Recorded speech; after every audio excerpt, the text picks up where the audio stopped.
Boa tarde para todos os presentes. Essa é mais uma entrevista no canal Bioética da Governança, hoje tratando de um tema muito relevante para os nossos projetos e intervenções educacionais, que é essa questão da relação da sociedade humana com o ecossistema e também, né, a formação das novas gerações dentro de uma visão mais ecológica, né, que destoa daquela orientação que nós temos tido na educação e na pesquisa, que é aquela de pensar a sociedade humana como absoluta, né, podendo fazer uso do ecossistema a seu bel prazer. Né? Hoje nós, pelo próprio processo científico, a gente está descobrindo, né, as dependências da sociedade humana frente ao ecossistema. Né? Nós somos um subsistema de um sistema maior, e isso tem uma série de consequências, né, para nossas ações, desde a economia até o lazer. Né? São várias áreas de atividade humana que são influenciadas, né, por essa nova visão que emergiu e que se coloca como imperativo em nível mundial hoje, né, da gente mudar nossas interações com o ecossistema. Então, nós temos a professora Maria de Lourdes Paziani, da Unesp de Botucatu, que é uma pesquisadora nessa área de educação ambiental e a questão ecológica ou ecossistêmica. Né? Ela já tem uma série de trabalhos em andamento. Ela, então, vai nos relatar um pouco sobre essas pesquisas, sobre essa nova perspectiva que a gente tem na educação ambiental. E também temos como expositora a Carolina Vieira, que participa dos mesmos projetos da professora Maria de Lourdes, que vai também nos contar um pouco sobre a sua pesquisa, sobre a sua participação nesse projeto. E temos aqui eu, Alfredo Pereira Júnior, como entrevistador, e o colega Celson Diniz Pereira, da UFMG, como debatedor dos temas que vão ser levantados aqui, certo? Então, inicialmente, eu passo a palavra para a professora Maria de Lourdes, em seguida para a professora Carolina, e depois teremos um debate a partir da exposição que vocês duas fizerem.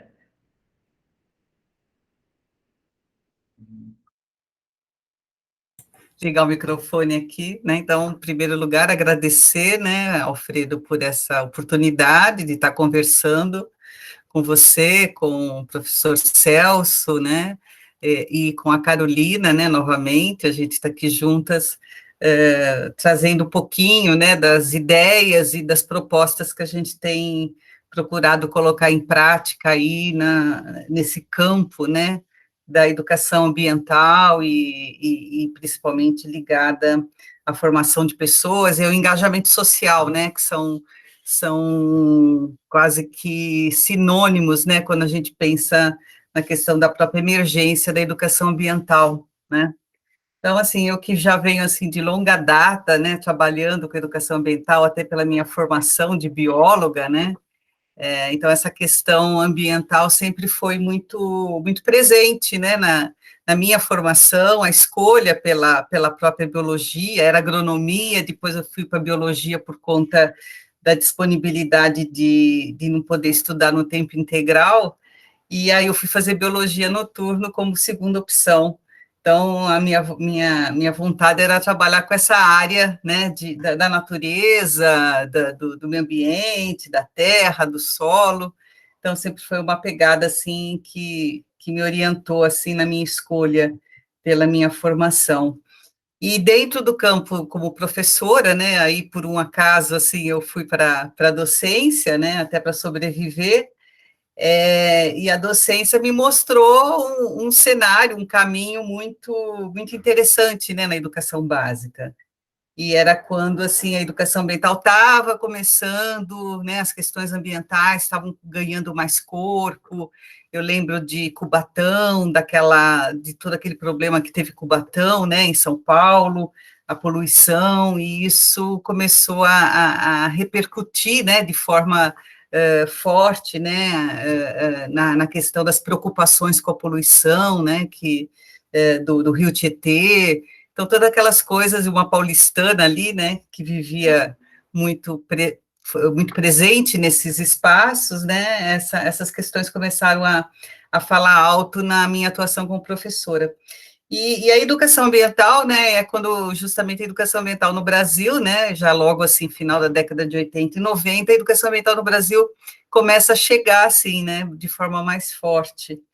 E essa educação ambiental que chega, ela chega no Brasil de uma forma muito crítica, muito política, né, por conta até da abertura, né, do processo de democratização que o país vivia, os movimentos sociais, né, que retornam, né, após o processo ditatorial que a gente viveu, né, durante todas aquelas 2 décadas, esses movimentos sociais que surgem, com o Betinho, né, os movimentos de base, a próprios movimentos eclesiais de base, né, os partidos políticos, a formação do PT, os novos movimentos sociais, né, os movimentos de gênero, feminista, os gays, né, todos esses movimentos LGBT emergem, a questão ambiental acaba agregando muito desses grupos, né, que se organizam, e a causa ambiental passa a também ser bandeira de vários deles, né, então acho que é um momento muito importante, e ela ganha uma causa muito forte, assim, crítica, né, e social, e eu vivi bastante esse processo, né, então a educação ambiental no Brasil, além dela chegar muito crítica e muito social, é, ela ela traz, né, uma diferença do que a gente percebe do que aconteceu na educação ambiental nos países desenvolvidos, que se acomodam, né, com a ideia do desenvolvimento sustentável, com as tecnologias limpas, né, com uma educação ambiental mais tecnicista, né, e aqui no Brasil, então, a gente vivendo esse processo, né, das questões sociais, econômicas, das injustiças, da questão própria do próprio desenvolvimento que o Brasil precisava, né, alavancar, da desigualdade, a educação ambiental, então, ela ganha esse contorno muito antropocêntrico, a gente poderia dizer, né? Então, eu vivi muitos anos, né, com essa pegada da educação ambiental bastante ligada aos movimentos políticos, mas aí a gente começa a perceber, eu comecei a perceber que a educação ambiental tinha que ganhar também uma dimensão, além dessa dimensão crítica, ela tinha que ganhar uma dimensão mais ampla, né? Foi aí que a gente começou, né, a trabalhar, a repensar essas questões da relação homem-natureza. Eu comecei a reler, né, inclusive livros, né, do contrato natural, né, que foi escrito lá na década de 70. Comecei a ver a necessidade, né, da gente resgatar alguns dessa relação do homem com a natureza, e eu acho que o Brasil tem muito a falar sobre isso, né, e a gente começou a pensar, assim, que educação ambiental que poderia dar conta, né, ou que pode dar conta, né, de ultrapassar, essa questão, né, antropocêntrica, né, para uma visão mais, né, mais integral, né, mais articulada, né, e foi aí que a gente começou a entrar em contato com esses vários movimentos, né, ligados à própria agricultura sintrópica, à permacultura, né, eu comecei a fazer alguns trabalhos ligados à própria agroecologia, né, então a gente começou a se aproximar desses movimentos e comecei a ganhar uma perspectiva, né, de que a educação ambiental, ela tem que ter algumas bandeiras, né, algumas bandeiras fortes, né, no sentido desse resgate, dessa reaproximação, né, então esses movimentos, tanto da permacultura quanto da agroecologia, os SAFs, os sistemas agroflorestais, né, que começaram a ganhar um certo espaço no Brasil, né, nos anos 2000, 2005, inclusive com a agricultura familiar, a gente fez vários trabalhos com a agricultura familiar, e a gente começou a perceber a necessidade, né, desse resgate do homem no campo, né, de resgatar os valores de produção, né, da agricultura familiar. Então, essa questão da produção, né, essa questão da produção de alimentos, né, que aí depois a gente acabou incorporando a questão da segurança alimentar e nutricional, a questão da saúde e educação, né, da educação física e emocional, também foi um outro ganho, né, que a gente vem lá da área da saúde, também acaba incorporando nessa dimensão de a gente trazer para a educação ambiental. E o próprio movimento da ciência cidadã, né, que também tem um contorno forte nos países, principalmente na Inglaterra, nos Estados Unidos, a gente começou a incorporar essa visão da ciência cidadã também, que traz o homem comum para trabalhar junto com o pensamento científico. Então, a gente começou a articular essas ideias, né, e fundamentado, né, nos conceitos de sintropia, né, que rebate a questão da própria entropia, né, que a própria ciência, inclusive, favorece esse desenvolvimento da entropia, né, do gasto mais de energia, da desorganização e tudo mais. A gente começou a voltar para ler autores, né, que começam a trazer o próprio Capra, né, que impactou bastante na década de 80, o Basarab Nicolescu, com a questão dos conceitos da transdisciplinaridade, né, o Boaventura de Souza Santos, que tem nos ajudado muito a estudar isso.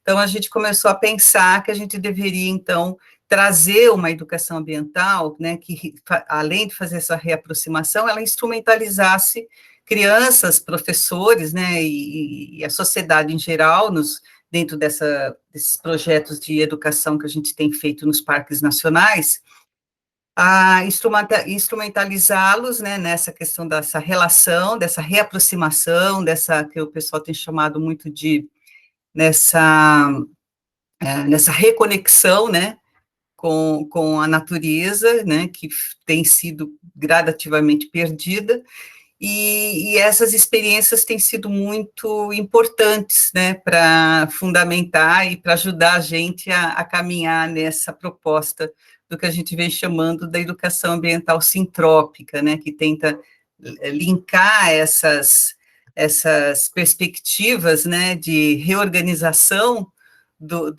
da vida, né, até aí provada aí por uma série de pesquisas, inclusive ligadas aí à cronobiologia, né, tem avançado bastante nesses trabalhos, né, com o estudo dos ritmos circadianos.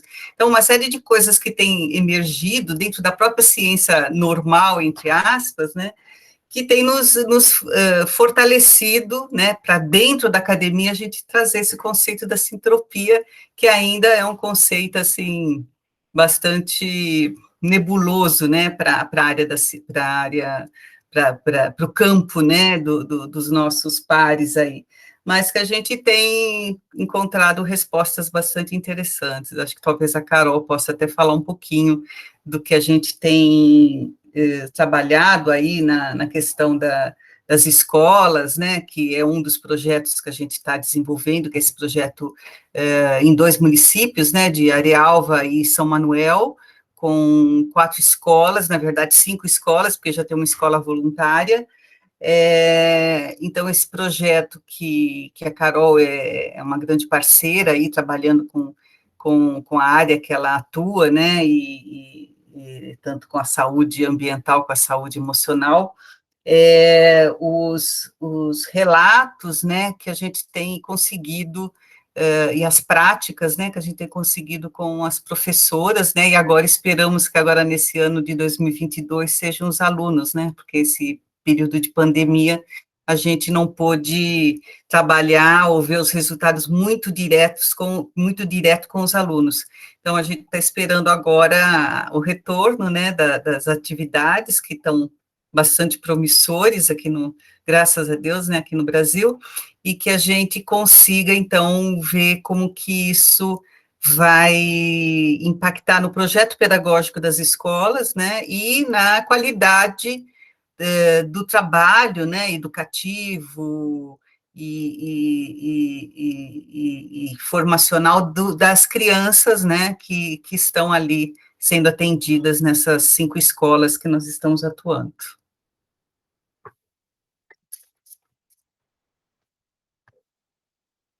Certo, então eu passo para a Carol continuar a exposição.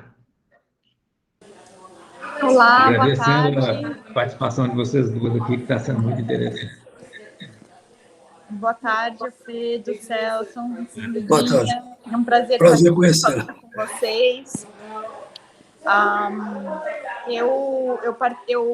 Bom, minha história acadêmica tenho formação em odontologia, fiz doutorado em cardiologia, aí fui fazer meu pós-doc em saúde ambiental, que eu queria investigar os efeitos da atividade solar na saúde humana, e hoje eu estou aqui na Faculdade de Saúde Pública, na Harvard, e eu conheci a Lurdinha em 2018, e a gente teve esse sonho de fazer esse projeto juntas, e a ideia era fazer aqui também, e ainda está em processo de desenvolvimento aqui, mas começou primeiro no Brasil, e está ótimo, né? E a minha parte, eu faço esse treinamento de professores e alunos com relação à saúde emocional e saúde ambiental. E saúde emocional, por que é importante esse aspecto do nosso projeto, né? Que é o sintrópico. Desculpa, professora, qual a sua instituição atual? Onde Os municípios que nós estamos trabalhando? Qual instituição universitária? Eu estou na Harvard School of Public Health. Estou na saúde pública da Harvard. Obrigado. Desculpa, o som está baixo. Melhorou agora? Tá bom. E tá ótimo. E então eu estou na saúde pública aqui na Harvard, fazendo um projeto para avaliar efeito da radiação ambiental na saúde humana, incluindo atividade solar, e com a Lurdinha a gente faz esse projeto de educação ambiental, onde eu treino as crianças com relação à educação emocional e saúde ambiental. E por que nós incluímos a questão da saúde emocional nas crianças? Porque a gente não consegue construir nada se nós não autoconstruirmos nós mesmos. Então, se nós não conseguirmos nós autoamarmos, a gente jamais vai conseguir amar as pessoas, a comunidade, o planeta. Então, essa visão começa primeiro um equilíbrio interno. E as crianças estão perdendo por causa do processo de pais em desequilíbrio, trabalhando sem parar, não dão atenção, a criança vai, às vezes ela é malnutrida, ela vai para a escola com deficiências em casa, carrega para a escola não sabe lidar, então isso vai virando uma bola de neve, que isso vai gerar comprometimento na vida dela, assim, ao longo da vida dela. Então, o objetivo inicial do projeto é cuidar dessa criança, nutrir essa criança, ensiná-la a reconhecer as emoções, trabalhar com a parte de meditação como uma ferramenta que ela pode usar para se reequilibrar, para se centrar, para reconhecer o que está acontecendo em volta dela. E, a partir disso, ela vai ter uma visão mais ampliada da parte externa, com melhor capacidade de aprendizagem e assimilação sobre os professores, que os professores ensinam com relação à parte de meio ambiente, horta nas escolas. Então, eu também vou fazer a parte de ensinar sobre saúde ambiental, onde tem as contaminações na água, no ar, que às vezes a criança toma a água contaminada em casa, e isso compromete também a saúde dela, a questão do aprendizado, né? Então, todas essas áreas a gente vai abrangendo no nosso projeto. E tem sido uma grande honra, porque esse impacto que a gente já obtém dos professores, que eles já foram treinados com relação a essa parte de educação emocional, você já percebe uma alegria deles de poder pensar sobre o assunto, que jamais essa educação emocional não é dada, não é dada em nenhum lugar, né? E nós somos seres emocionais. Então, os professores se tocam com isso, eles se mexem e começam a se mexer e passar isso para as crianças. Então, é uma grande honra, o resultado tem sido muito, muito bom.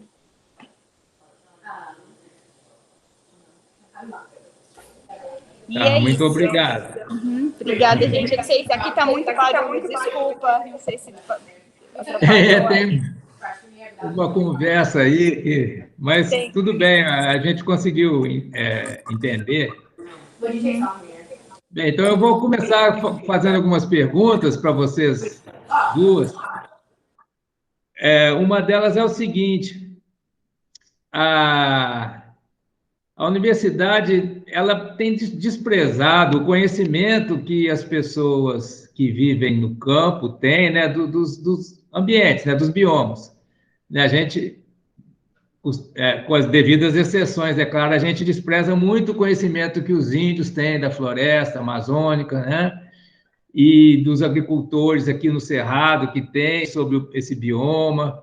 A gente aproveita muito pouco aquelas pequenas iniciativas que as pessoas espontaneamente já desenvolvem, né? Porque a gente poderia pensar em projetos de ampliar a escala, né? Aquilo que existe restrito a uma pequena região, aquilo ser ampliado e atingir, né, um mercado maior. Teve uma discussão aqui na entrevista da Maria Rita, né, nossa colega de departamento, em que eu coloquei, né, da minha experiência assim, morando em outros países, por algum tempo breve, né, em que os maiores supermercados são orgânicos. E a maior parte dos produtos nesse supermercado é industrializada, né? Porque você não tem só o hortifruti granjeiro, né? Nesses supermercados orgânicos, são supermercados grandes, tem todo tipo de produto orgânico, né? E industrializado. Agora, aqui no Brasil, muitas pessoas já manifestaram, né, uma opinião, um preconceito de que o produto orgânico não pode ser industrializado. Eu não sei aí se tem questões até políticas, né, envolvidas nisso, porque a indústria alimentícia está dominada por multinacionais e pelo agronegócio, né? A parte alimentar, né? Mas a gente pode considerar, por exemplo, produção de ração animal, né, de soja, como também parte da indústria alimentar, só que não da alimentação humana, da alimentação.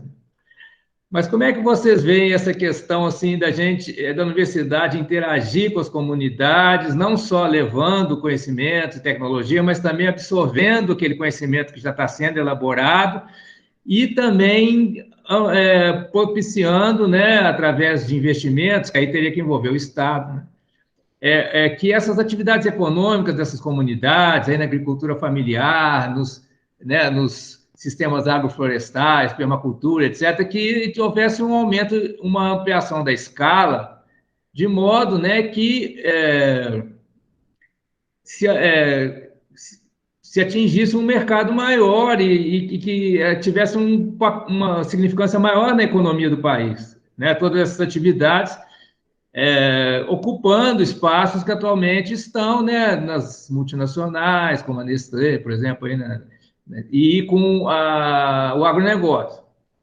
E dentro de uma proposta dessa, né, a educação ambiental, me parece, seria muito importante, junto com a prática de ensino, para, né, que as crianças, desde cedo, passem a ter mais atenção, né, sobre as plantas que estão ao seu redor, né, pensando em como elas podem ser utilizadas, né, para fazer, gerar vários produtos, né, desde sucos, né, farinhas, óleos, né, cosméticos, remédios, né, quer dizer, seria interessante, né, que esse olhar, né, das crianças para a natureza como algo que possa ser construtiva, gerar uma interação construtiva, que a gente possa utilizar esses recursos sem destruir, né, porque aí entra todo esse conhecimento que a gente tem, né, de práticas sustentáveis, manejo sustentável, né? A gente vai encontrar aí num curso, por exemplo, nos cursos, por exemplo, de engenharia florestal, né? Vai encontrar uma série de técnicas ou tecnologias que possibilitam isso, né? Então, eu queria, assim, que vocês ajudassem a pensar um pouco sobre essa questão aí, né, dessa interação universidade-comunidade, impactando na educação ambiental, impactando na economia, né, com geração de emprego, renda, dentro dessa visão, né, de que a gente não está competindo com o ecossistema e nem estamos dominando o ecossistema, né, nós precisamos encontrar formas de interação construtiva. Bom, posso arriscar aí algumas perspectivas que a gente tem trabalhado, né? Está dando eco aí para vocês também? É só para mim? Não, eu vou fechar o meu. Ah, tá. Um dos eixos do nosso trabalho é a segurança alimentar e nutricional, né? Que passa justamente por esses processos de conhecer, né, o que é o solo, desde o solo, né, como que é, né, o solo acho que é a primeira base de sustentação da vida, né, então o solo tem que ser conhecido, respeitado, né, tem que ser, de certa forma, cuidado, né, para que ele justamente dali brote a vida, né, que vai garantir todo o ciclo ecológico, todo o ciclo da biota aqui, né, e da Gaia, né, do planeta como um todo. Então, o trabalho que a gente tem feito em segurança alimentar e nutricional, que inclusive foi uma das alunas da Maria Rita, né, que faz parte, ela é membro da representante da segurança alimentar no Estado, a Flávia, que não está aqui, está agora dando um curso lá no norte do país, e a Flávia tem sido, né, uma parceira importante também, junto com a Carol, nesse projeto.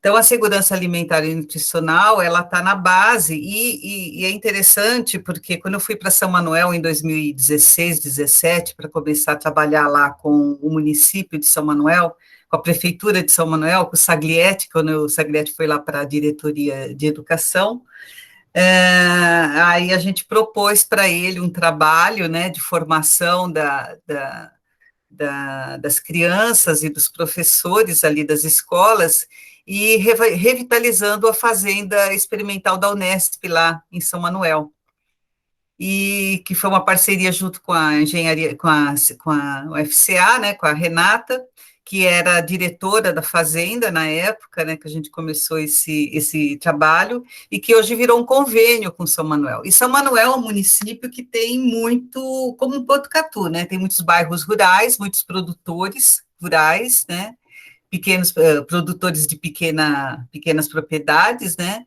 e que então a gente, inclusive a parceria era para trabalhar com os professores, com as escolas e com os produtores, junto com a FCA, né, que iria dar todo esse suporte, dia de campo, ensinar novas tecnologias, plantar coisas que, por exemplo, aqui você pega os produtores ali de São Manuel, todo mundo planta alface, aí sobra alface e o preço cai.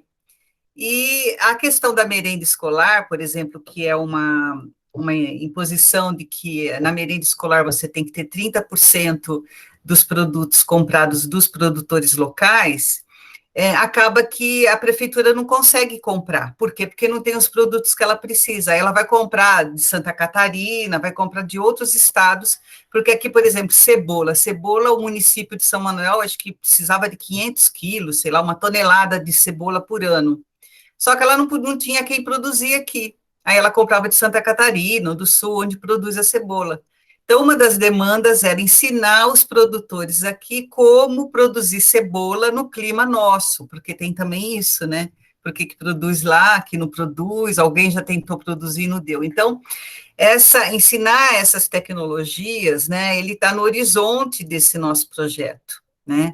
E mesmo porque a gente está lidando com estudantes que grande parte deles, os familiares, ou vieram ou estão ainda na área rural, né? Então, tanto Arialva quanto São Manuel e Botucatu também tem bastante, quando a gente pega algumas escolas aqui da periferia, ainda muita gente que mora nesses bairros rurais. Como, por exemplo, aqui, Rubião, né, onde a gente está com a Unesp, ali é o campus de Botucatu, lá de Rubião, tem ali, né, todo o Chaparral, que é todo o bairro rural, que a gente já fez um trabalho lá também. Então, essa questão da produção, né, de alimentos, essa questão da agricultura familiar, né, e trazer esses conhecimentos da agroecologia, dos SAFs, né, é um trabalho fundamental, assim, que a gente tem investido em pequenas hortas nas escolas, né, e na comunidade, para que eles aprendam, inclusive, essas técnicas, né. Esse projeto também está sendo desenvolvido lá em Araçatuba, numa escola lá em Araçatuba, que vão fazer um SAF lá também dentro da escola, né, que é um sistema agroflorestal.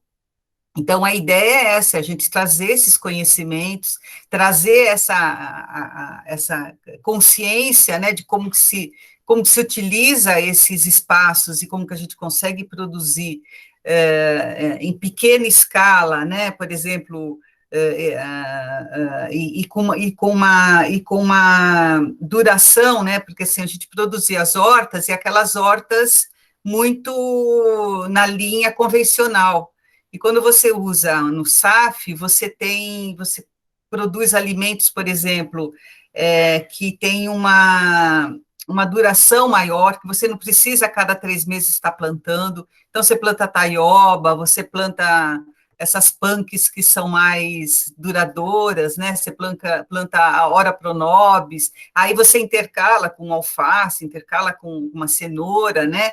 Mas aí você vai trazendo, você vai mantendo sempre aquela área verde, né? Aquela área viva, para que a escola, depois de um tempo, sei lá, entra de férias, morre tudo e acaba a horta. É o que tem acontecido com as hortas escolares.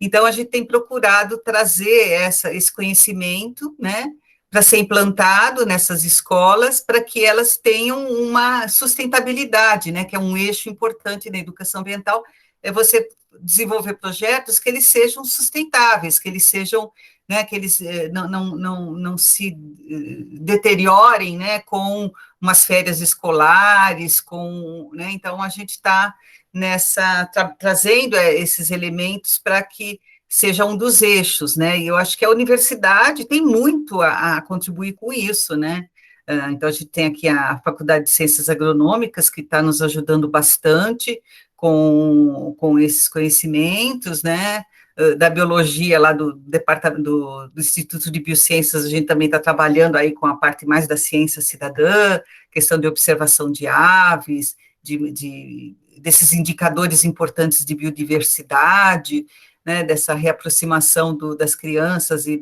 dos professores com esses indicadores importantes para que eles passem também a cuidar, né, dessas aves e da preservação delas, o que elas estão dizendo para a gente, né?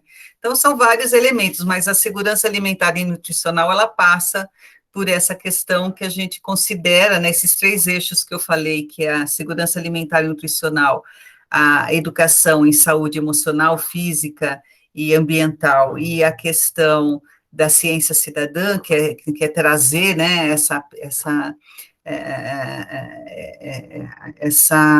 trazer esse diálogo, né, dos cidadãos com a ciência, né, que a ciência se faz no dia a dia, faz na observação, né, que a ciência não está ali no laboratório isolada.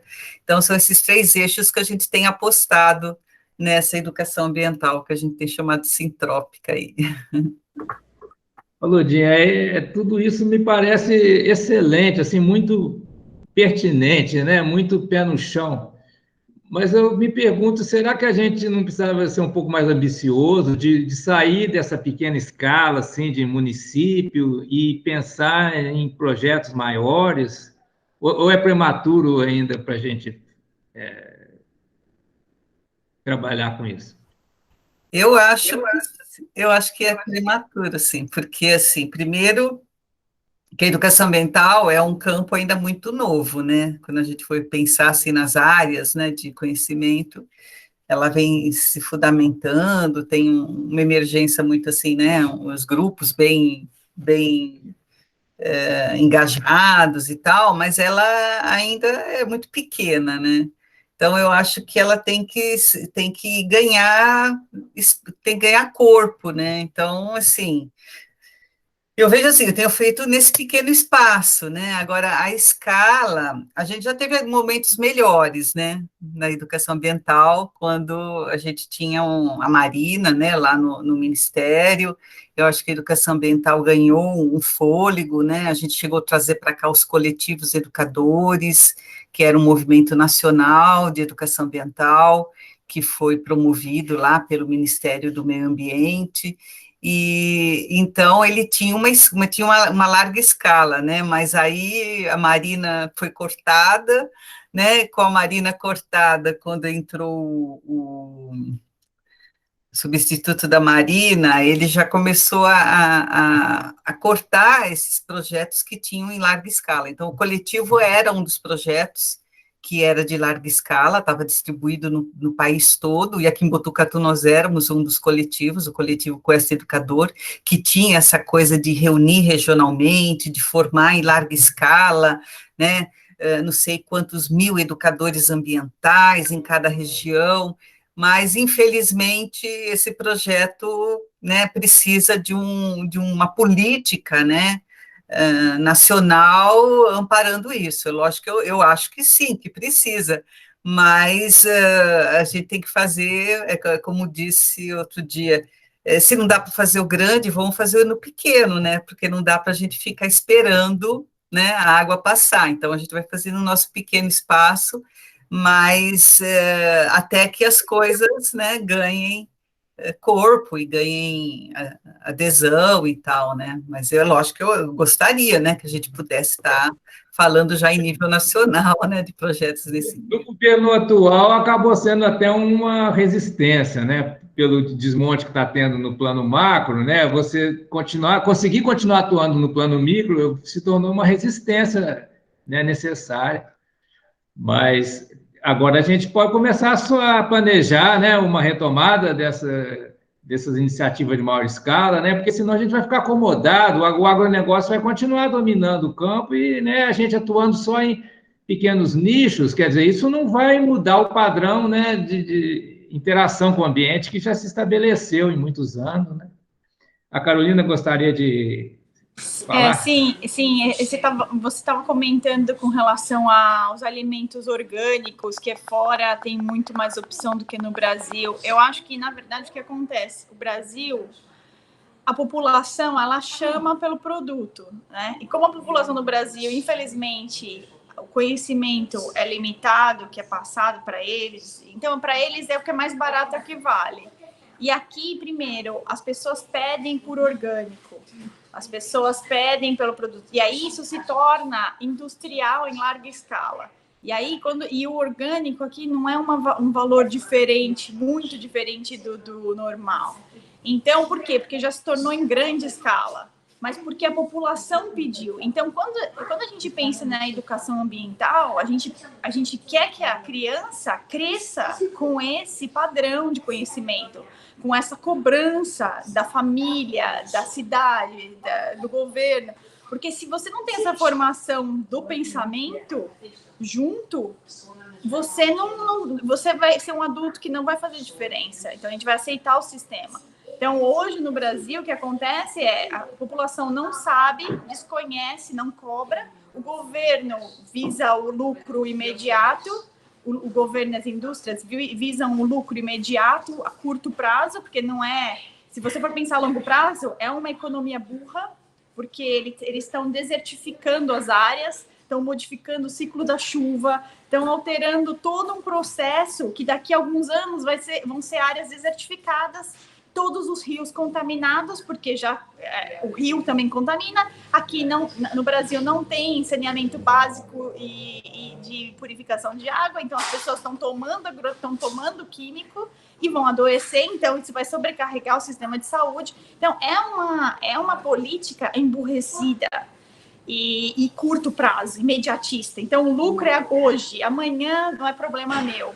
E isso a população tem que ter esse conhecimento e cobrar. Então, essa é a importância também da educação ambiental. Porque se a população cobra, aí o governo tem que mudar, porque a população vai cobrar da família. Mamãe, você sabe de onde veio essa água? Você sabe que você está tomando essa água? Será que ela é contaminada? Então, assim, são padrões de pensamento que a criança vai puxar da família. Claro que isso, se você for pensar, mas isso ela vai conseguir levar tudo ao longo do tempo, a gente não sabe. Mas o processo está sendo instalado. Outra coisa também, com relação à formação em larga escala, a gente tem que pensar na formação acadêmica dos professores, de alunos, para colocar esse programa em prática, porque a gente está, na Lourdinha, o trabalho de formiguinha, então a gente tem algumas pessoas trabalhando junto, então a gente vai passando, mas assim, é de formiga. Agora, para passar para larga escala, a universidade tem que incorporar o programa, os alunos têm que ser formados, tem que criar uma formação base e trabalhar junto com a universidade para poder crescer. Eu acho que o governo, nesse sentido, nem sei se vai ajudar muito. Eu acho que é mais a questão acadêmica, que é mais filosófica e da gente querer o bem, né? Da ciência e da tecnologia, do futuro do planeta e do ser humano, porque a gente está morrendo também. Então, assim, você está destruindo o planeta? Não, a gente está destruindo a humanidade. Então, quanto tempo essa humanidade vai sobreviver? Já não tem planeta mais, no sentido de fontes de produto, não tem mais. Desde 1970, a população já é muito superior ao que a gente produz. E a gente não só não tem as fontes naturais, mas como a gente está contaminando todos os sistemas naturais. Então, daqui a pouco não tem. E aí é uma catástrofe, né? É uma catástrofe não natural, causada pelo homem. E essa catástrofe já é, inclusive, reconhecida como a 6ª grande extinção em massa. A gente teve as 5 grandes extinções em massa do planeta, causadas por causas naturais, asteroides, onde teve a morte de 90% dos seres vivos, e agora a gente tem a 6ª grande extinção em massa, que é causada pela ação humana. Então, a gente tem uma perda de biodiversidade de animais que nunca se houve na história, assim, e é rápida, então está sendo acelerada, né? Então, é necessário a mudança agora, não é mais daqui a tantos anos. As previsões são catastróficas. Para 2030 já não tem planeta mais, precisariam 2. Então, é urgente mesmo. Ô, Carolina, você me permite fazer um contraponto? Sim. Que, inclusive, a proposta aqui desse canal é a gente responsabilizar os governantes por essa perda da vida no ambiente, também, certo? Eu acho que a gente não pode ficar... Aí são questões, assim, até de diferentes posturas, né? Mas a gente não pode ficar restrito só ao micro, porque não vai ser suficiente para a gente reverter isso, né? Verdade. Mas a mudança do governo depende da população. Se você não muda a população, se você não treina a população, se você não educa a população, a tendência é cada vez piorar. Sabe, a política do Brasil tem gente lá de 40 anos no Congresso. É uma coisa... eles passam, são condenados e continuam lá. Então, é um circo. É um circo. Então, as pessoas não lembram, nem quem é de 2000... nem sabe que tem político lá que está mais de 40 anos lá. Então, bem complicado. É bem complicado. Não sei a solução. Na minha perspectiva, eu não acredito que a gente vai conseguir mudar o tipo de político que a gente vai ter aí por algum tempo, mas a gente pode criar um meio de campo entre o governo e o povo para que haja um feedback do povo em relação à atuação dos governantes, inclusive nas questões ambientais, né, de poluição, que vocês estavam mencionando, tudo isso, né, a gente pode criar assim o que eu chamo de um fórum popular online, seria usando redes sociais. Eu não vou entrar nos detalhes aqui, mas né, e também no plano econômico, né, tem essa proposta do New Green Deal, né, que está vindo aí dos Estados Unidos. Então, eu não sei como é que isso pode chegar no Brasil, né, mas a ideia que se tem é que o Estado emita dinheiro, né, da forma digital e financie com trilhões, né, um novo modelo de interação com o ambiente, que começa na economia, mas eu acredito que vai perpassar todas as áreas de atividade humana, né? Então, sem esse financiamento do Estado, vai ser muito difícil a gente reverter o processo, né? Só com iniciativas assim locais, porque essas iniciativas locais são necessárias e fundamentais, mas não são suficientes. Sim, mas aí a gente entraria nas agências governamentais, né, de São Paulo, que aí já é... Mas, assim, sem o empoderamento da população através do conhecimento, eu acho que é um trabalho que vai ficar patinando, porque as pessoas não cobram. Então, falam, tudo bem, passou. E o que importa é ter comida hoje no prato. Então, enquanto tiver essa cabeça de imediatista, sem conhecimento, eu acho difícil. Pode falar, Celso. Desculpa, tá com a mão levantada aí. A gente não para de falar. Celso? Ok, está me ouvindo? Bom, é o seguinte, a proposta de vocês mexe num assunto de grande abrangência, muito abrangente. Inclusive, até um físico tradicional corre o risco de não entender o que vocês estão dizendo. Não é o meu caso. Eu sou físico, mas mais pé na terra. Pelo seguinte, um físico, um cidadão que trabalha direto com a natureza, ele pode pensar assim, não, isso aí basta ver a briga que está tendo aí, quanto de árvores estão sendo cortadas, rios destruídos, né? Como eu falei, há um certo tempo atrás eu vi uma notícia, como eu disse ontem, que o Rio Doce morria na praia, né? E eu cometi um erro na minha gravação. Onde, o Rio São Francisco, eu falei Rio Amazonas, mas o Rio São Francisco está sendo invadido pelo Oceano Atlântico. Parece que a última vez que eu ouvi falar tinha entrado uns 50 quilômetros. Então a gente tem receio de que.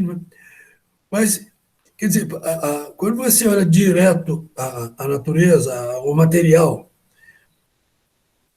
mesmo não é suficiente para a questão. Nós temos dois espaços a olhar aí. Um é esse lado do material, né, direto, que é onde a coisa existe. Mas quando se trata de população, tem um lado que é educacional. Esse aí é complicado, né? Porque você vai ter que mexer na cabeça dos indivíduos. Aí, inclusive, vai ter uma problemática que eu até bolei hoje, é o seguinte, tem uma que a gente tem que pensar pela interação entre o inconsciente do outro no relacionamento, né? Quer dizer, e quando a professora Maria de Lourdes fala nessa problemática toda de produção de alimentos, etc., nesse exercício, muitas vezes também você não tem a oportunidade de pegar o estudante, o jovem, quem quer que seja, e fazer ele entrar em contato direto com aquela materialidade. E nem tudo pode ser feito assim. Tem muita coisa que tem que ser feita na base de eu tenho que pensar que vale a pena, não pode pensar só nele. Você faz o indivíduo pensar em termos de um indivíduo que só consegue pensar nele, ele não vai entender nada. Por mais evidente que seja a coisa, ele só consegue olhar para o seu umbigo e pronto. Essa questão de ter uma visão mundial, de ter uma preocupação com o futuro do planeta, é muito importante. E o que nós temos no planeta é o seguinte: o que predomina é a estupidez humana. Porque se quem tem uma noção desse perigo todo, né? Inclusive ontem a gente comentou que há muito cientista que está apavorado com as limitações que estão por aí. Entretanto, isso não convence o Putin, o Biden, Xi Jinping e outros. Esse pessoal está falando em fazer bomba atômica, né? Mais bombas. Se você tomar os trilhões de euros e dólares que estão sendo feitos em quê? Em artefatos para destruir a natureza. Qualquer macaco retardado sabe o seguinte: o risco que corre o planeta.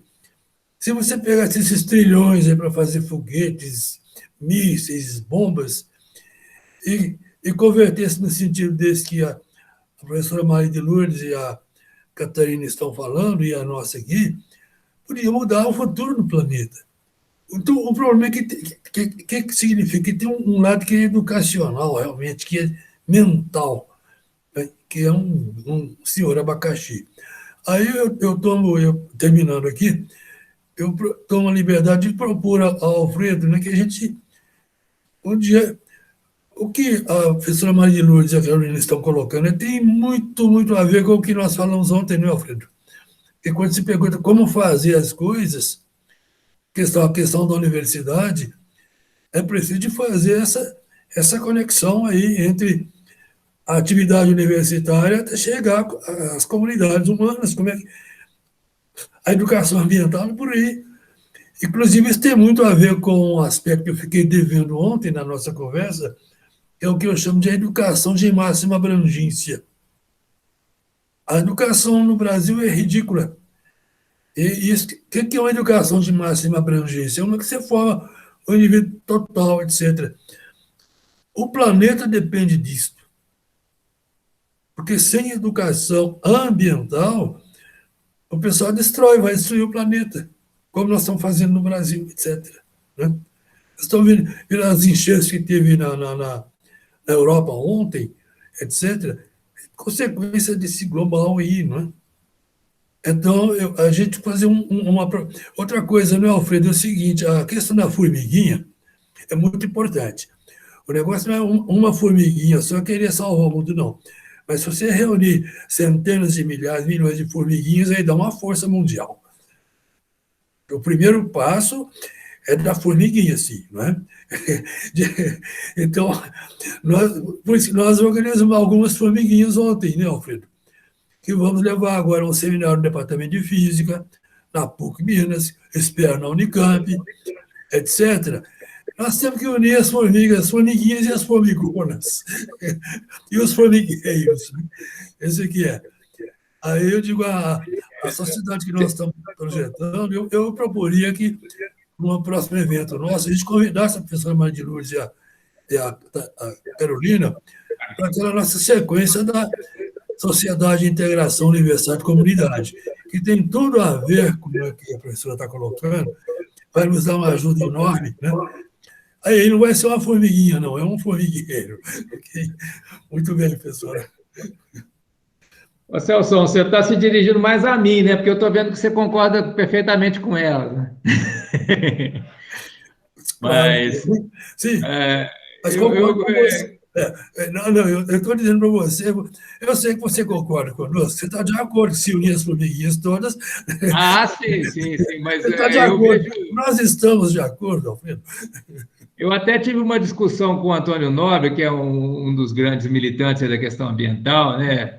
Assessor da Marinha, porque o movimento da Greta Thunberg, né? Eu vejo como muito importante, mas por que ele chegou num ponto que ele estagnou, de certa maneira, né? Quer dizer, ele surgiu assim, né, como um cometa, né? A Greta, a viagem dela e tudo, e de repente, né, estagnou, porque ele não apontava para alguma mudança efetiva, né? Acho que, então, a gente tem que, acredito que a gente tem que ter uma perspectiva de uma ampliação de escala dessas, ou de escala, ou também em termos aí de mudanças na economia, né? Porque a gente é um ciclo vicioso, né? Você não tem financiamento para educação, ou o financiamento insuficiente, né? Você tem um processo que vai gerar pessoas que votam em maus candidatos e que cortam as verbas da educação. Estou simplificando, né? Bastante, mas você tem que romper isso em algum momento, né? E essa ruptura tem que passar, em última análise, por uma outra política de desenvolvimento, né, dos governos, né? Então, acho que aí o meu foco está mais aí, mas é claro que eu concordo com o trabalho de formiguinha, porque é a semente que vai florescer, né? Porque não adianta nada você, eventualmente, se organizar em partido, chegar no poder e você não ter a ferramenta para fazer a transformação que é necessária, né? Então, eu vejo esse trabalho de formiguinha como forjando um novo modo de funcionamento da sociedade, uma nova mente, né? Uma nova emoção, né? Porque muito do que você disse, Celso, é contemplado na pesquisa da Carolina quando ela fala da emoção, né? Essa mentalidade, ela não é puramente racional cognitiva, ela passa pelo emocional. Eu concordo plenamente, né? Então, assim, eu, eu estou de acordo, mas eu sugiro, né, a gente pensar também numa ampliação disso tudo, desse processo, né? E como é que seria no Brasil, né? Bem, então eu passo para a Lourdinha, que levantou a mão. O Celso também levantou, mas vamos ouvir a nossa entrevistada e depois eu tenho uma pergunta para a Carolina também. Eu vejo assim que a educação ambiental ela emerge muito assim ligada a essa questão do engajamento social, né? Questão da participação, inclusive as ferramentas, né, que a educação ambiental tem sido proposta, principalmente aqui no Brasil, né? Ela vem muito com essa coisa da pesquisação, né? A gente tem bebido muito desses movimentos de pesquisação, da educação popular. Então, a educação popular tem nos ajudado muito a fazer as práticas de educação ambiental no sentido do envolvimento, do engajamento, da transformação, né, da transformação social, econômica, da transformação do sujeito para que ele haja no seu entorno, né, com as suas demandas, com as suas necessidades, né, então, assim, a educação ambiental aqui, ela tem muito essa pegada, né, essa pegada de realmente de participação, né, de emancipação humana no sentido de uma ação política, né, social, de estar vinculada às políticas públicas, sejam elas municipais. Então, assim, nós não estamos lá em Brasília, porque acho que em Brasília ninguém quer estar nesse momento, nem pode estar, né? Mas nós estamos nas secretarias, nós estamos nas prefeituras, né? Então, nós estamos ali, inclusive, transformando os projetos políticos das escolas, né? Então, acho que é uma repercussão pequena dentro dos municípios, mas é o tamanho que a gente tem da política municipal. Então, a gente está transformando as políticas municipais, esse convênio com São Manuel, inclusive, agora eles vão construir uma escola do meio ambiente com o nosso apoio dentro da fazenda experimental da Unesp.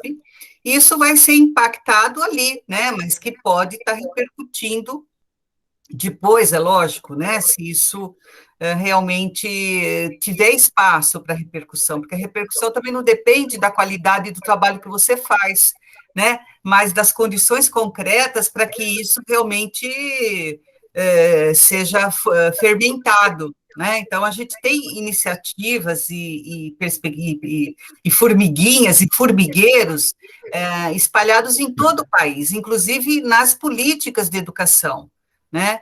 Tanto em escolas que fazem projetos fantásticos e que impactam os nossos alunos, quando a gente leva eles nessas escolas, que fazem projetos maravilhosos, né? Quanto em municípios, em estados. Então, assim, eu acho que a gente tem que caminhar de acordo com as possibilidades. Eu acho que a gente teve um momento das políticas nacionais e que a gente sabe que elas são importantes, eu não desacredito disso, eu acho que a gente tem que estar impactando, mas eu acho que nós estamos num momento muito difícil, né? Inclusive para a questão da educação e da educação ambiental. Está vendo o que está acontecendo com os parques nacionais, né? Eles estão, o ICMBio, eles, se pudesse, já teriam destruído, né? E a gente estava dentro do Parque Nacional quando esse governo começou a atuar ali, né? Cortando cabeças, perdendo pessoas que a gente estava ali atuando direto dentro dos parques nacionais, né? Então, demitiu pessoas por justa causa, depois reviu porque não era nada disso, fez fazer toda essa atrapalhada que ele está fazendo. Eles começaram lá com esse, né, o pessoal fala como que era ministro, o pessoal chamava esse que caiu logo lá, né, que caiu, demorou para cair, mas caiu, o Salles. Ele fez um desastre enorme ali dentro, né? Então, e ele começou assim, cortando cabeças, mandando embora, né? Pessoas que tinham cargo público, que eram concursados, ele demitia por justa causa, e depois acabou tendo que rever, porque não podia demitir, porque não tinha as comprovações e tal. Então, nós estamos vivendo um processo, um período de total insanidade, né? Então, assim, acho que é difícil a gente pensar numa política nacional, que isso vá lá para frente e tal. Mas eu acho que esse é o horizonte, né? Então, quando a gente constrói uma política municipal dentro do município, ou dentro de vários municípios, como é o que a gente está fazendo agora, eu acho que ele pode sim ter uma chance muito maior de ganhar escala, né? Mas é lógico que vai depender de uma série de outras coisas, né? Então, acho que assim, a gente vai apostando as fichas, vai articulando, acho que a gente tem uma rede bem legal, assim, de pessoas que estão trabalhando, a gente está com a Rede Nacional de Ciência Cidadã também articulando isso, com as várias universidades que têm desenvolvido esse trabalho da ciência cidadã. Então, você vai se articulando nessas redes, né?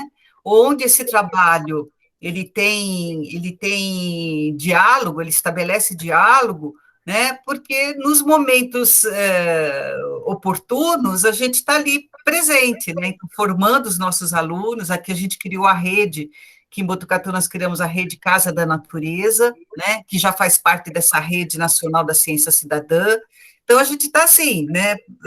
Fazendo assim, não deixando a peteca cair, né? Porque a gente está vivendo um momento muito difícil, mas eu acho que sim, acho que a gente tem que chegar lá, tem que chegar nas políticas estaduais, nas políticas nacionais, a gente tem que estar intervindo ali de forma constante dentro dos movimentos sociais, né? Dentro das redes que a gente já tem.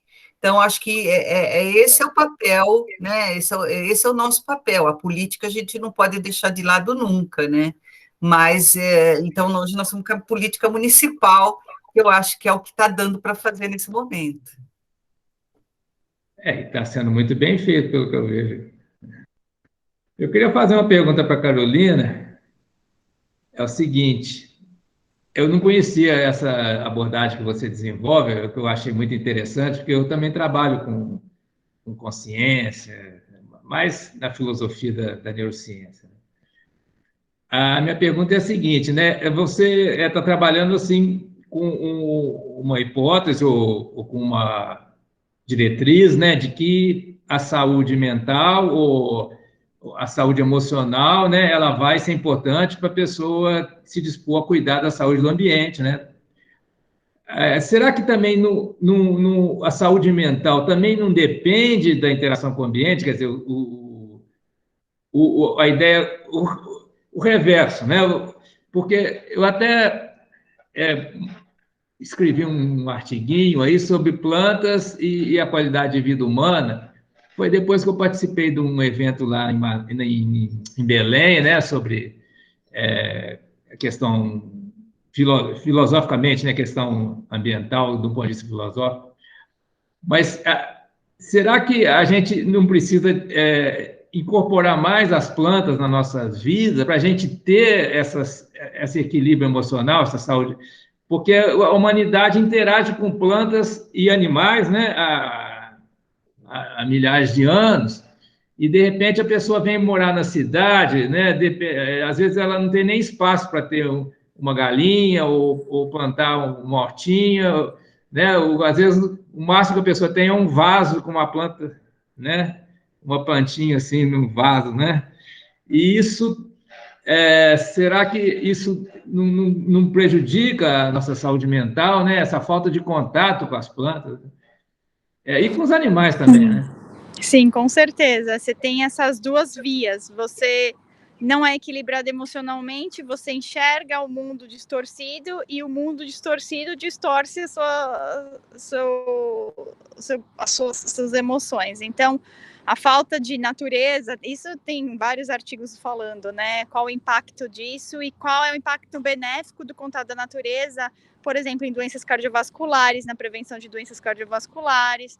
Então, já se sabe hoje que alguns minutos em contato com a natureza é capaz de reduzir pressão arterial, estabilizar a pressão arterial, né, melhorar a oxigenação, porque você respira mais. Então, você no momento estressado, que você está estressado, você não respira.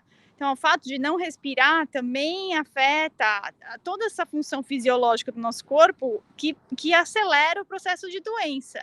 Seja lá cardiovascular, câncer, doença endócrina, diabetes, então asma, são todas doenças que têm fundo psicológico também, não é apenas e também de hábitos, né, de escolhas. Então, uma pessoa que ela não tem contato muito com o natural, muitas vezes ela não sabe o que é comer saudável, né? Então, é um conjunto ali, tudo tem essa dupla via, né?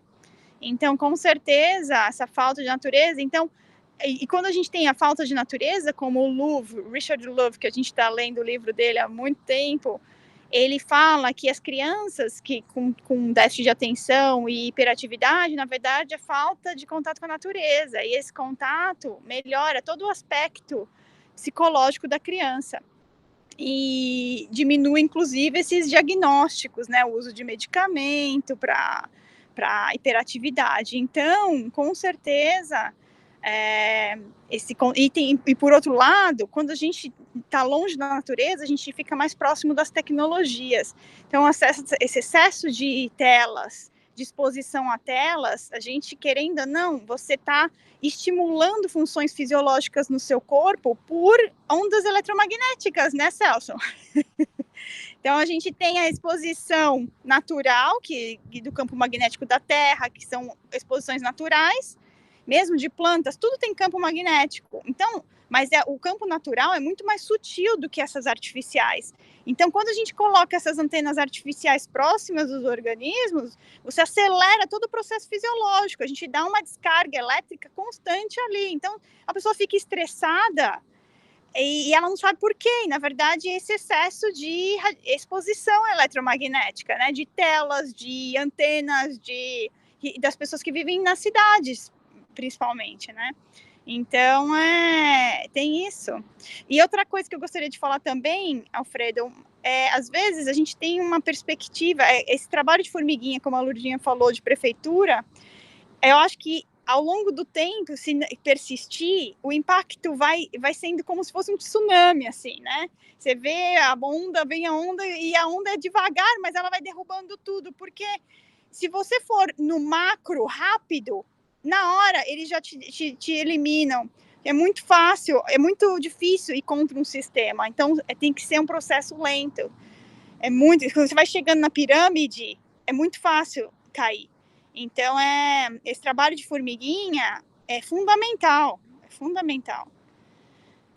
Então, é isso. Celso, você. Obrigado. Bem, gente, então... Microfone do Celso. Liga. O Celso está falando? Então, vou... Ok. Eu quero dizer que vocês duas, a Maria Lourdes e a Carolina, falaram muito do que eu estou pensando aqui. Então, eu diria o seguinte, as formiguinhas têm um problema grave. Se as formiguinhas e os pequenos formigueiros fossem livres, não haveria problema, não. Certo? Por exemplo, nos apartamentos, num apartamento ali na área, alguns vasos já fariam alguma coisa. Agora, você tem um grande número de residências que tem um pequeno quintal. num pequeno quintal se pode fazer uma pequena horta, né, etc.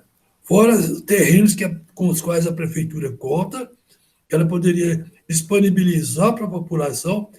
Esse trabalho da professora Marli Lourdes vai além do que eu estou sugerindo aqui, né? As escolas, etc. Acontece o seguinte: se isso fosse feito em geral, não haveria problema, não. Mas se as formiguinhas fossem livres, acontece que tem os tamanduás, né, professora? E os tamanduás são protegidos por governos. Porque o agro, imagina o seguinte: se cada residência, em média, fizer o que precisa para os legumes, o que vai acontecer com o agronegócio? Esses são os tamanduás. Então tem que haver um jeito de. E o governo vai apoiar quem, não é isso? Então, mas não é impossível, não. Eu acho que o trabalho de educação ele vai longe, né? Ele pode ir longe, sobretudo, se a gente congrega as universidades com esse objetivo, né? Então, uma questão de unir as formiguinhas e os formigueiros de olho nos tamanduás, né? Os tamanduás, né, são protegidos pelos governos. E são protegidos pelos biólogos também, porque aqui estão matando, estão sendo atropelados pelo... Aí a gente vê o tamanho do abacaxi que a gente tem que carregar, não é isso? Aqui a gente está vendo os biólogos todos empoderados Eu não sabia. Tamanduá bandeira, que é protegido ali, né, porque ele está em extinção, mas, de qualquer forma, eu entendi a relação que você estabeleceu. Eu penso assim, né, o Brasil ele tem uma dívida muito grande com a educação pública, principalmente com a educação básica, né? Eu que venho da escola básica e desde a minha formação como professora, e que me encantei, né, pelo trabalho dentro das escolas públicas, né, e trabalhei em várias escolas em São Paulo, no Rio de Janeiro, no interior de São Paulo, na capital, na periferia de São Paulo, na periferia do Rio de Janeiro. Então, eu sou uma pessoa que tem um pé muito forte dentro da escola pública básica. Então, inclusive, uma das críticas que eu fazia aos meus amigos que estavam lá no Ministério, na época dos governos petistas, era de que o governo PT poderia ter feito uma grande transformação na sociedade se ele tivesse investido massivamente na escola pública, né, na transformação da escola pública. Mas, infelizmente, né, a gente não foi ouvida, mas eu fiz isso em vários momentos, a minha crítica, a forma como o PT levou as políticas ligadas à educação básica. Eu acho que ele investiu bastante. Eu ia sugerir que se o Lula, em vez de fome zero, tivesse colocado analfabetismo zero... Não, a educação de qualidade, você tivesse qualidade, né, porque o Brasil está correndo um grave risco, né, de se tornar, em 2030, né, um país continuar mais pobre do que porque a gente já está lá na 8ª, 9ª economia do mundo, velho, porque a gente não vai ter reposição, a gente está com um crescimento populacional, a gente vai estagnar e vai ficar pior do que o crescimento populacional da Europa, e de analfabetos. Então, você imagina, pessoas velhas, pobres e analfabetas. Então, o Brasil ele teria que começar agora a sua revolução na educação básica para formar todo mundo, pelo menos até o ensino médio, com qualidade, né, para que ele tirasse a ignorância, não no sentido não é da culturação, mas é da ignorância, assim, nessa educação de qualidade que qualifica os sujeitos para se colocar no mundo, né, que é essa educação que a gente acredita.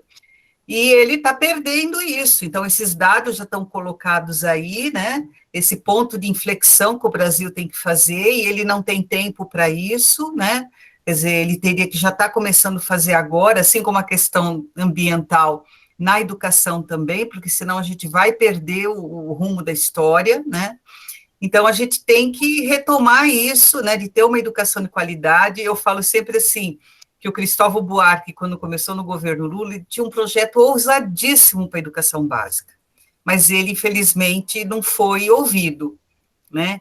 Ele tinha um projeto, inclusive, das tecnologias, ele tinha um investimento seríssimo, né? Tanto é que as universidades não ficaram muito contentes com o Cristóvão Buarque, ele acabou caindo, né? Então, infelizmente, o Brasil optou, né, naqueles anos petistas, de investir na universidade, que eu acho que tudo bem, poderia, mas ele não investiu onde que ele deveria investir, que é na educação básica, como qualquer governo democrático, qualquer governo revolucionário faria.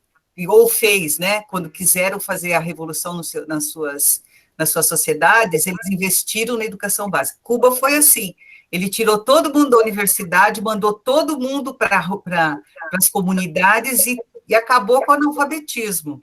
E implantou uma educação básica, da educação infantil até o ensino superior, mas principalmente na educação básica, né? A educação infantil em Cuba é invejado. Eu tive lá em Cuba em 92 e você ficava assim, Cuba já estava sofrendo as sanções, enquanto nas universidades já estava faltando luz e papel, nas escolas de educação infantil funcionava tudo, não faltava alimento, não faltava água, os professores estavam lá, entendeu? Então, porque a prioridade deles é isso, né? Quer dizer, como os países desenvolvidos, né? Estão investindo massivamente na educação básica, na educação infantil, dos primeiros anos, qual é a qualidade da formação da consciência das crianças, né? A Suécia, a Suíça tem vários modelos de como elas investiram, né, fizeram estudos longitudinais de saber como a criança, desde pequenininha, quando ela tem um trabalho todo organizado, como que ela cresce um adulto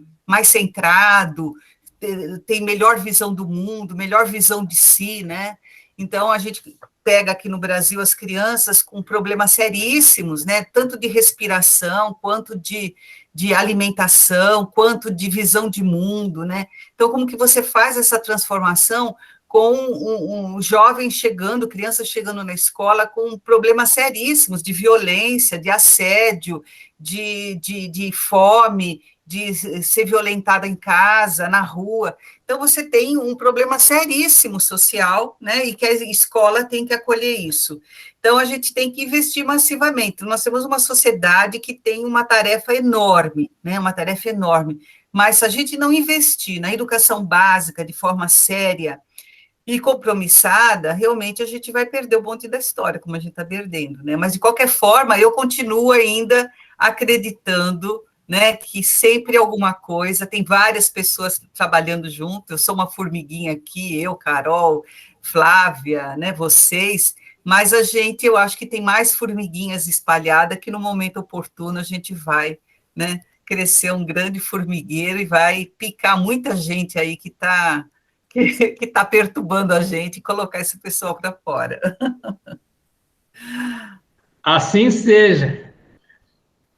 Bem, tem uma notícia boa que, né, que vem das teorias da economia, né, que agora, depois de muito tempo de neoliberalismo, que teve essa onda aí desde a Margaret Thatcher e Ronald Reagan, né, agora muitos economistas seríssimos, né, economistas respeitadíssimos, estão, né, adotando a chamada teoria monetária moderna, né, que diz que para investimentos na moeda nacional não há limite.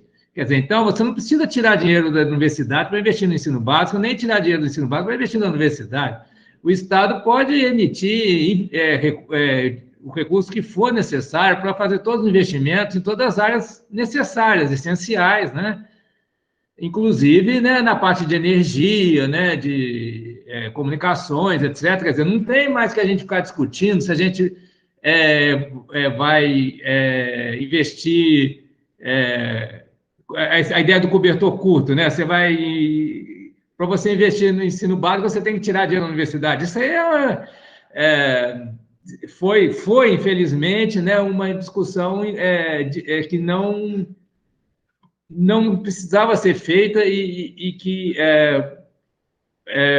um equívoco de economia, né, colocou essa necessidade do Estado não gastar mais do que arrecada, né? E aí a questão do ajuste das contas, do orçamento, cobertor curto, né? Isso está começando a mudar, né? Junto também com a proposta do New Green Deal, né? Só vai ser possível ter um investimento maciço na mudança do modo de produção, né? do aspecto destrutivo da natureza, né? E a gente ter uma economia mais sustentável, mais solidária, se houver um investimento vultoso da parte do Estado, porque o Estado é que tem o dinheiro, certo? A gente, a sociedade, mesmo a economia privada, né? Os empresários, o setor privado, eles não têm o recurso necessário para fazer essa transição, a chamada transição energética e transição também no modelo econômico, né? Mesmo que eles quisessem, eles estão presos àquele lucro ali quase imediato, como foi colocado, né? Acho que foi o Celson que falou da questão do lucro imediato, ou a Lurdinha, eles estão presos ao lucro imediato, porque senão eles vão à falência, né?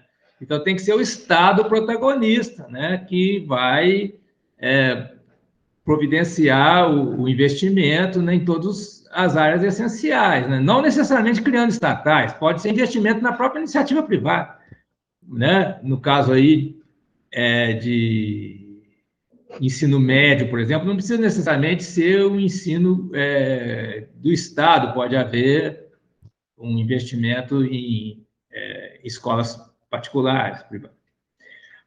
Bem, gente, então nós estamos encaminhando, né, para o final, até por questão do horário. Eu passo a palavra para o Celson e depois para a Ludinha fazer seus comentários finais. Parece que a Carolina já se desligou, ele deve ter algum compromisso, né? Certo, Celson, você gostaria de fazer seus comentários finais? Eu sou o seguinte, eu acho que tem uma conexão muito importante entre o trabalho da professora Maria de Lourdes, a Carolina, com aquilo que nós discutimos ontem, né? Ontem foi a discussão da Sociedade de Integração Universidade-Comunidade, da qual a associação faz parte. Onde nós temos um projeto muito importante que eu chamo de EMA, que é uma educação de máxima abrangência, que tem parcialmente uma identidade com essa proposta da professora Maria de Lourdes. Quer dizer, um reforçar a outra é muito importante. Tem um outro aspecto que é o seguinte, o que eu chamo de MOEMA, que é Mega Operações para Educação de Máxima Abrangência, isso é a nível mundial. Que não tem, o planeta não tem outra forma de ter um tempo decente de vida no planeta. Se não houver uma educação em que as pessoas respeitam a natureza, as florestas, a água, e que não tem um relacionamento também entre as pessoas, um relacionamento menos estúpido, né, de destruição do outro. Por exemplo, empregar trilhões de euros e dólares para fazer bombas atômicas muito mais potentes do que as feitas, mísseis incríveis, né? Imagine se, em vez de fazer isso aí, você emprega esse dinheiro para recuperar matas, etc. A gente poderia voltar a ter dinossauro nesse planeta, conviver com eles numa boa, com um pouquinho mais de inteligência, né? Um pouquinho mais de inteligência, menos estupidez, né? Isso aí. Muito prazer conhecê-la, professora Maria de Lourdes. Espero que a gente venha se encontrar novamente, né? Bom, eu que agradeço e estou super animada de participar desse projeto aí que você coordena. Eu acho que é importante a gente estar se somando, eu acho que essa sintonia na sintropia é muito importante para favorecer esse movimento da sintropia. A gente vê a sintropia acontecer mesmo, e eu acho que isso é fundamental. E então, assim, estamos aí, nosso grupo tá bem forte, bem coeso, temos um grupo bom aqui, né, que está se ampliando, assim, por conta dessa preocupação. Eu acho que tem uma massa de jovens aí bastante preocupados, engajados, né, bastante motivados com essa questão aqui na universidade. Eu acho que isso também tem nos fortalecido nesse trabalho, né, porque a gente tem encontrado eco, né, nas gerações que estão aí, que estão chegando, Então, isso fortalece o trabalho nosso, né? Então, acho que é muito importante a gente estar ali, né, mediando isso, né, enquanto essa vanguarda se estabelece, né, e vai nos anulando, né? Aquela proposta de que a vanguarda que nos autoanule. E aí a gente vai saindo do caminho e eles vão ganhando espaço, né? Então, a gente tem que deixar, pelo menos, trilhar o caminho para eles nos superarem, inclusive... Eu tenho já orientandos aí que estão me superando e eu fico super feliz quando eu vejo eles já participando de debates e levando, né, essa proposta aí de alto nível. Então, eu falei assim, olha, eu já estou sendo a vanguarda que se autoanula, né? E aí eu já posso ir para o meu cantinho, né, fazer o meu crochêzinho, sei lá, né, cuidar do meu canteirinho, porque é um trabalho, embora a gente acredite muito, é um trabalho que uma hora a gente tem que parar, e é importante que a gente saiba que o caminho está aí trilhado, e que eles vão, né, seguir, não do jeito que eu fiz, não do jeito que eu estava, mas eles vão remodelar e vão, né, levar isso à frente da sua forma. Então, eu acho que é muito importante, estou aí à disposição, professor Celso, e Alfredo também, né. Eu acho que é muito importante esse trabalho aí que o Alfredo está liderando aí da questão da ética da governança. Eu acho que eu me sinto bastante contemplada de estar conversando com esse programa, né? Eu espero que realmente a gente consiga estabelecer isso, fortalecer as bases para influenciar ali em cima, para ter essa comunidade realmente atuante, né, e que possa criar essas grandes bases de discussão e de votação das coisas que nos são importantes e fundamentais para a vida, e eu estou junto, eu só quero dizer, e agradecer imensamente essa oportunidade de poder estar falando aqui. Muito obrigado, Lourdinha. Eu até queria dizer também, antes de passar a palavra para a Carolina, para os seus comentários finais, que nos últimos anos eu notei nos alunos que chegam na Unesp já um pouco dessa mentalidade que vocês trabalham na educação ambiental, né? As novas gerações, elas, na média, né? Porque você vai encontrar desde o chamado nerd, né? Até o militante radical aí, né? Mas você, na média, eles já têm uma consciência ambiental bem melhor que a minha geração. Eu acho que já está acontecendo, a formiguinha já está construindo uns formigueiros aí bem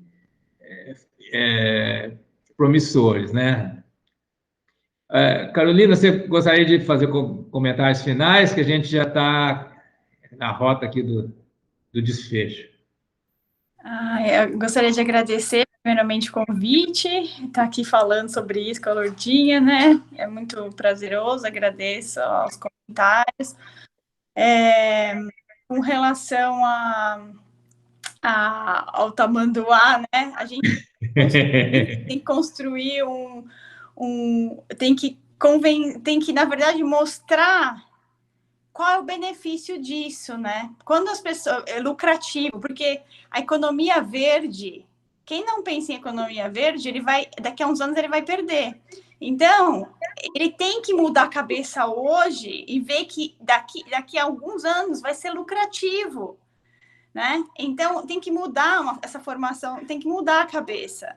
E, enfim, eu gostaria de deixar esse meu comentário e também falar, a Lourdinha estava falando, que escapou, mas é isso, eu agradeço o convite e eu espero poder trabalhar juntos aí para a gente fazer essa... Muito obrigado. Obrigada a você. Então, eu agradeço muito a vocês por essa hora e meia de conversa muito produtiva, né? Essa gravação não é ao vivo, ela vai ser postada no YouTube e espero futuramente contar com vocês em outras iniciativas, que a gente está também num trabalho de formiguinha aqui com esse canal, que ele é um canal que ainda tem poucas visualizações, mas A gente vai continuar, né, agregando pessoas e fazendo, colocando link, né, em vários grupos aí das redes sociais, né, para conseguir uma maior atenção, né, das pessoas que estão realmente interessadas nesse tipo de transformação, certo? Então, um abraço para todos. Bom, gente. Eu...